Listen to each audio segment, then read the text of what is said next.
Hello नमस्कार। आज मी तुम्हाला काळ्या चण्याची भाजी करून दाखवणार आहे। आपल्याकडे बरेच वेळेला भाजी नसते, मग काय करायचं, तर चण्याची भाजी कोणत्याही कडधान्याची तुम्ही भाजी करू शकता, परंतु काळं वाटण कसं बनवायचं याचा आज मी तुम्हाला पूर्ण व्हिडिओ करून दाखवणार आहे आणि घरीच मसाला तयार करायचा आणि त्याची आपल्याला भाजी करायची आहे।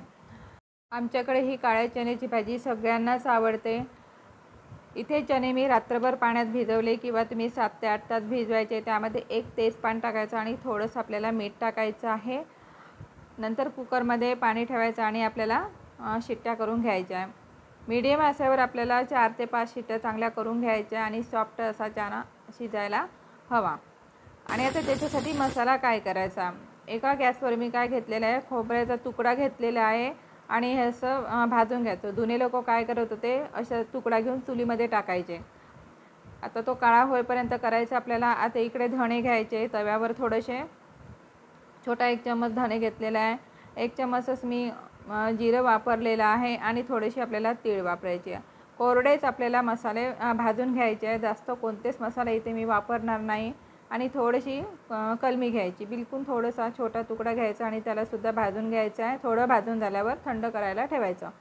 आता एक मोठा कांदा घेतलेला आहे आणि त्यामध्ये आपल्याला थोडंसं तेल टाकून आपल्याला भाजून घ्यायचं आहे। थोडा कलर चेंज होईपर्यंत आपल्याला भाजून घ्यायचं आहे, जास्त आपल्याला भाजायचं नाही। आता मसाले आपले थंड झाले की लगेच मिक्सरच्या पॉटमध्ये टाकायचं आणि कोरडेच मसाले आपल्याला वाटून घ्यायचं आहे। बघा असं सुंदर आपलं वाटण झालेलं आहे। वाटणामध्ये आपल्याला कांदासुद्धा टाकायचा आहे आणि बारीक करून घ्यायचा आहे। दोन्ही आपल्याला मिश्रण एकत्र करून बारीक करायचं आहे। तर इथे कुकरसुद्धा आपला थंड झालेला आहे, थंड झाल्यावरच आपल्याला काढायचा। पण त्यामधला चणा आपला शिजला आहे की ते बघायचं, चांगला सॉफ्ट असा शिजलेला आहे। आणि नसेल शिजला असेल तर तुम्ही परत त्या शिट्ट्या करू शकता। आता कढई घ्यायची आणि त्याच्यामध्ये आपल्याला तेल टाकायचं आहे। तेल तुम्ही तुमच्या आवडीनुसार कमी जास्त तेल टाकू शकता। नंतर त्यामध्ये आपल्याला मोहरी टाकायची।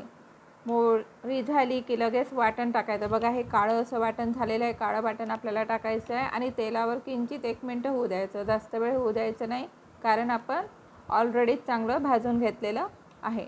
नंतर बारीक केलेला टमाटर टाकायचा। आता तुम्ही टमाटरची पेस्ट इथे करू शकता, परंतु मी टमाटर चिरलेला आहे आणि त्याला थोडासा सॉफ्ट झाला की नंतर बाकीचे मसाले टाकायचे। आता हळद टाकलेली आहे, तिखट टाकायचं। परत याच्यामध्ये मी थोडासा घरचा गोडा मसाला वापरलेला आहे, तुम्ही कोणताही मसाला त्यामध्ये वापरू शकता।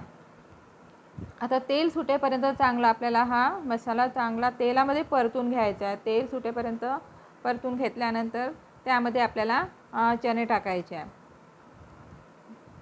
आता चणे तर आपले शिजलेले आहेत, जास्त आपल्याला भाजी इथे शिजवायची नाही आहे। थोडंसं आपल्याला मीठ टाकायचं। बघा किती सुंदर कलर आलेला आहे आणि त्याचा वास इतका सुंदर येत आहे, काही विचारूच नका। आणि थोडंसं 10 मिनटं भाजी शिजू द्यायची। बघा आपली इतकी सुंदर आणि छान भाजी झाली आहे। तुम्ही भातासोबत खाऊ शकता, पोळीसोबत, भाकरीसोबत अतिशय सुंदर लागते। कसा वाटला तुम्हाला व्हिडिओ, नक्की लाईक करा, शेअर करा, सबस्क्राईब करा, मस्त का आनंदी राहा। धन्यवाद।